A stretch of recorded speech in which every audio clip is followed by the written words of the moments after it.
But across the Atlantic, America is enjoying its ascendance to global superpower. It's a time of frivolity and fun, and a time of rapid change. Big corporations were forming, technology was on the rise, and we were changing from an earlier, simpler people to a much more complicated society. Edgar Casey represents, as do great actors or poets, an individual who speaks out of the collective need of his time and place and culture. Clients came to Casey to inquire about everything under the sun.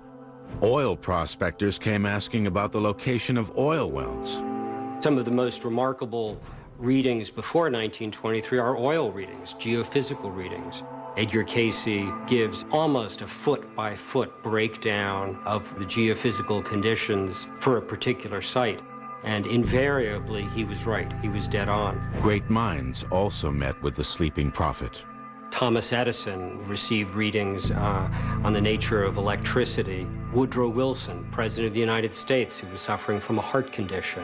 We know that George Gershwin received readings. We know that Nelson Rockefeller received readings. Edgar Casey was extraordinarily eclectic in his psychic work, but his predictions on world affairs with dates and vivid descriptions of events to come are a testament to his prophetic powers.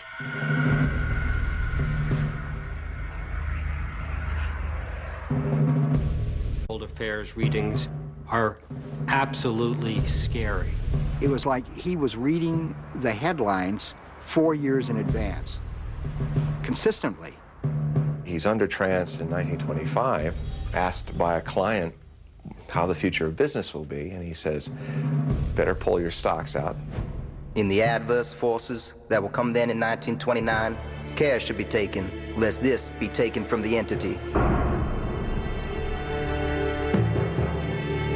Casey foresaw the onset of the Depression 4 years before it happened, and in 1931 he accurately predicted an end to the hard times that continued to plague the country.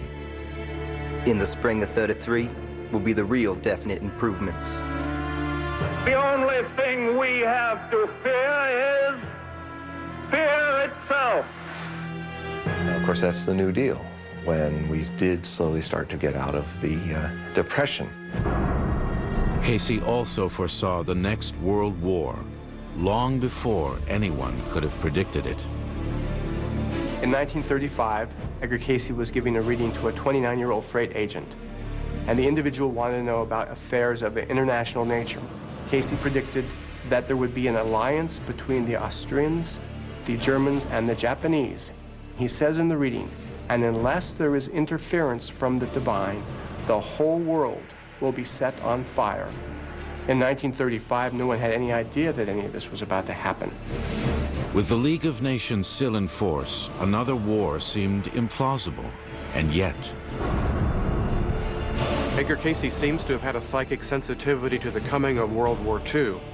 There were certainly things in the news that were the clouds of this coming war, but he targeted the time in which it might begin to occur and even its end, and many of the dynamics that went on during those war years. Casey also foresaw social upheavals that would emerge long after his death in 1945. Now is the time to rise from the dark and desolate valley of segregation to the sunlit path of racial justice. Edgar Casey's accuracy with predictions is also suggested by his statements about how mob rule could potentially happen in the United States, particularly if there weren't some social changes. Ye ought to have a division in thy own land, before ye have the second of the presidents that next will not live through his office. A mob rule. In April 1945, Roosevelt died in office. Kennedy's assassination would follow in November 1963, as the civil rights movement raged on. That one instance points to how important it is to see that Edgar Casey was also a commentator on social affairs. He said that unless there would be a kind of leveling that would come in society, that there couldn't be one rule for those who were rich and privileged and a different rule for those that were the have-nots, that we were in for tremendous, difficult changes in our culture. With this faith, we will be able to work together, to pray together, to struggle together, to go to jail together, to stand up for freedom together. Casey was not a Republican or a Democrat. He wasn't trying to advocate any particular political agenda, but he clearly had a moral sense about something that needed to be achieved if we were to fulfill our destiny as a nation.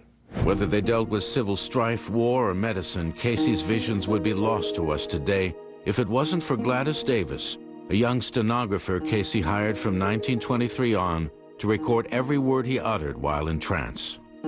She was much more than a stenographer. She really completed the work. And it's because of Gladys Davis that we have the readings today. I felt an instant attraction to this man. I just trusted him.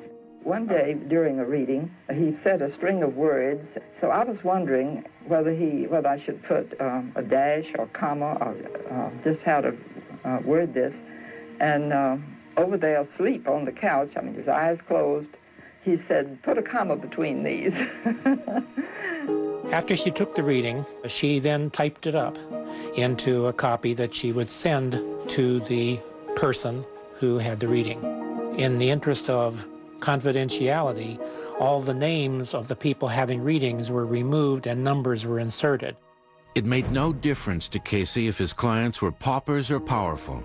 He never charged for a reading, relying on donations instead, a decision that weighed heavily on the Casey family. We struggled financially, yes, all the time.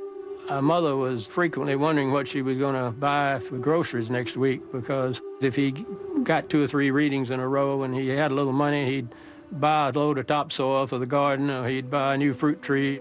I think my father gave these readings because he felt it helped people, and that's what he wanted to do. Casey's greatest ambition was to open a hospital where his patients could receive treatments he prescribed in his medical readings. In 1925, he moved to Virginia Beach, where 3 years later, the hospital opened. It closed in 1931 in the midst of the Depression. After the hospital had folded and, he'd lost everything, I heard him say that was probably the saddest time of his life. But in good times and in bad, Casey never lost his prophetic touch. In fact, another set of readings had emerged in the 1920s, prophecies so astounding that they still echo today and may yet turn history on its head.